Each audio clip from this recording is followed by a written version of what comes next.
नमस्कार साथियों, मिधांस की कहानियाँ यूट्यूब चैनल में आपका हार्दिक स्वागत है।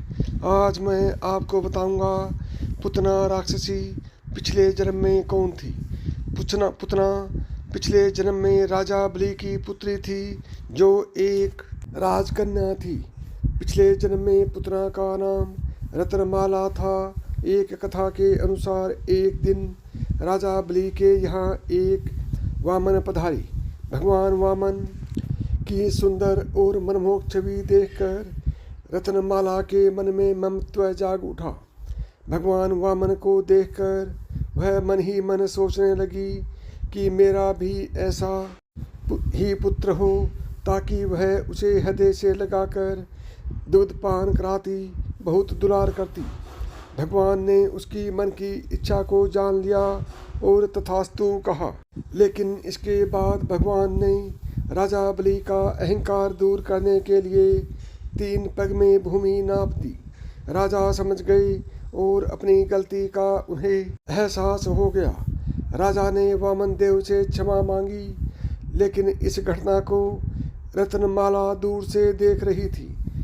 रत्नमाला को प्रतीत हुआ कि उसके पिता का घोर अपमान हुआ है। इससे वह बुरी तरह से क्रोधित हो उठी।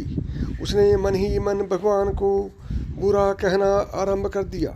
उसने कहा कि अगर ऐसा मेरा पुत्र होता तो मैं इसे विष दे देती। भगवान ने उसके इस भाव को भी जानकर तथास्तु कह दिया। अगले जन्म में भगवान द्वारा तथास्तु कहने के कारण पुतना राक्षसी के रूप में उसने जन्म लिया। पुतना कंस की सबसे विश्वास पात्र दासी थी। कंस ने अष्टमी की तिथि के दिन जन्म लेने वाले सभी बच्चों को मारने का आदेश दिया।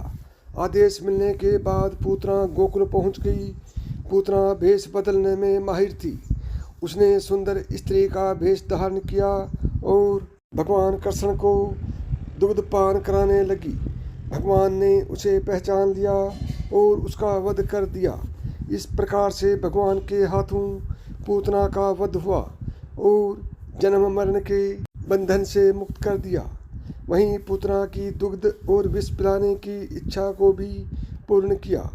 भगवान श्री कृष्ण का भाद्रपद मास की कृष्ण पक्ष की अष्टमी तिथि और रोहिणी नक्षत्र में रात्रि 12 बजे हुआ था। कंस को मारने वाला वृंदावन पहुंच चुका है। इस बात से वह इतना भयभीत हो गया कि उसने भाद्रपद मास की कृष्ण पक्ष की अष्टमी के दिन जन्म लेने वाले सभी बच्चों को मारने के लिए पुतना को वृंदावन भेजा। साथियों, यदि आपको यह कहानी अच्छी लगी हो तो मिधांस की कहानियाँ यूट्यूब चैनल को सब्सक्राइब करें। नमस्कार दोस्तों, जय श्री कृष्ण।